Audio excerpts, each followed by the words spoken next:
Topic 1. Former President Trump's ongoing influence in politics. Former President Donald Trump's political influence remains strong. Large-scale protests against him are occurring across the United States, reflecting concerns about his authoritarian tendencies.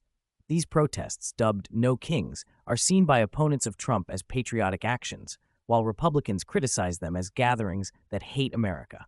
Trump's influence is also evident in the ongoing government shutdown negotiations, where Democrats claim distrust of Trump is a major obstacle.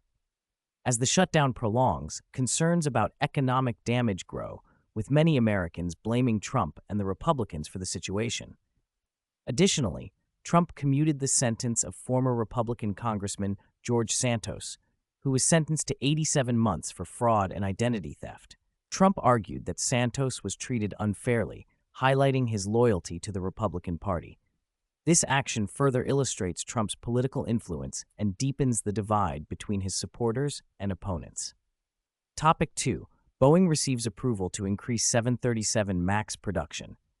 Boeing has received approval from the Federal Aviation Administration, FAA, to increase its monthly production of the 737 MAX aircraft from 38 to 42 units. This decision eases production limits imposed after a significant safety incident involving Alaska Airlines 737 MAX 9 in January 2024. The FAA determined that Boeing's production line could safely handle the increased output after a thorough review.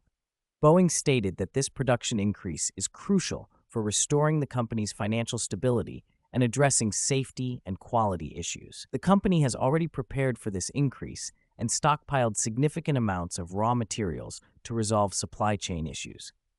This decision marks an important turning point for Boeing as it seeks to overcome past safety problems and lay the groundwork for growth in the aviation industry.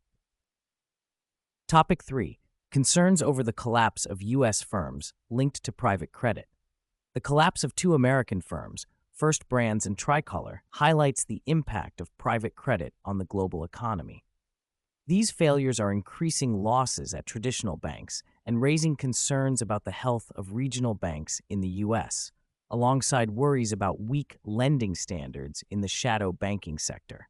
Private credit, which emerged in the 1980s, funds loans from individual investors rather than customer deposits, unlike traditional banks. The rapid growth of private credit has drawn the attention of global regulators, as it relies on regulatory arbitrage and does not require capital to absorb losses or disclose lending risks. The recent collapses have raised alarms about weak lending standards in the private credit market, potentially affecting traditional banks that invest in or lend to this sector. J.P. Morgan reported a $170 million loss due to Tricolor's collapse, while Jefferies disclosed $715 million exposure to First Brands. These events have heightened concerns about the stability of the financial system, prompting the International Monetary Fund to express worries about financial connections between traditional banks and non-bank financial intermediaries. Markets in Europe and Asia have declined due to signs of credit stress, with investors turning to safe assets. Gold prices have surged to record levels, while major European bank stocks have suffered significant losses. Regional banks in the U.S. have seen their stock prices plummet due to millions in bad loans and fraud allegations, raising fears of a domino effect similar to the 2023 Silicon Valley Bank collapse. Calls for increased regulation of private credit are growing, but the current trend of deregulation in the U.S. complicates the introduction of new regulations by global authorities. Topic 4. Meta introduces parental controls for teenagers' AI chatbot interactions. Meta has recently announced a parental control feature that allows parents to disable personal chats with AI characters on its